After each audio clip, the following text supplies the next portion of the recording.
Hello, good morning, and welcome back to my channel. And this is, as always, for the love of chemistry. Here we make chemistry simple, easy, exciting, and beautiful. All right, so today we are going to look at partial pressure. We're going to look at a question concerning partial pressure.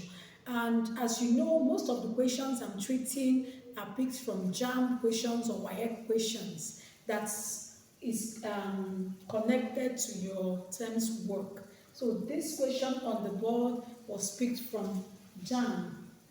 All right, so the question says the partial pressure of oxygen in a sample of air is 452 millimeter mercury and the total pressure is 780 millimeter mercury. What is the mole fraction of oxygen? Now, before you can solve any question concerning a gas law, you should first of all find out which gas law this involves. Like I said earlier, you've seen partial pressure, and there is only one law. There is this Dalton's law of partial pressure. Dalton's law.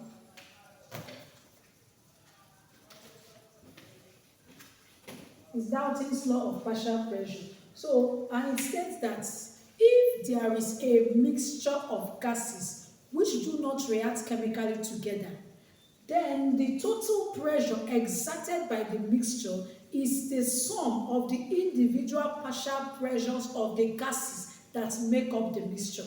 This English is simply saying that, let's say you know that air is a mixture of gases, and when you call it a mixture, it means that it does not react together. So it can't form a uniform compound. It's a mixture. Each individual still possesses their individual characteristics. So we are trying to say that the total pressure exerted by a mixture, for example, air, is the sum of the individual partial pressures. For instance, oxygen is part of air. From the question, it's saying partial pressure of oxygen in a sample of air, and we know that air consists of oxygen, carbon dioxide, rare gases, nitrogen in different proportions, and water vapor. So we realize that these do not mix chemically together.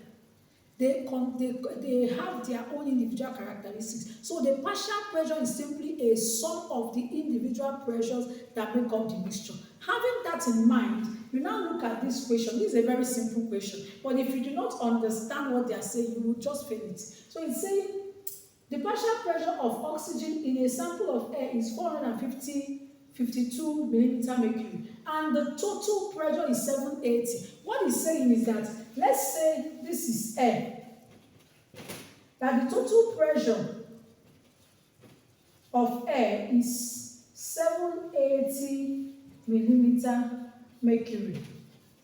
And you know that this air contains oxygen, carbon dioxide, rare gases, etc.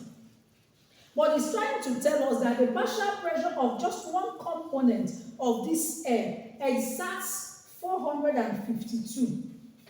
So the mole fraction is simply what is exerted by oxygen divided by the total pressure that is exerted. So it's the mole fraction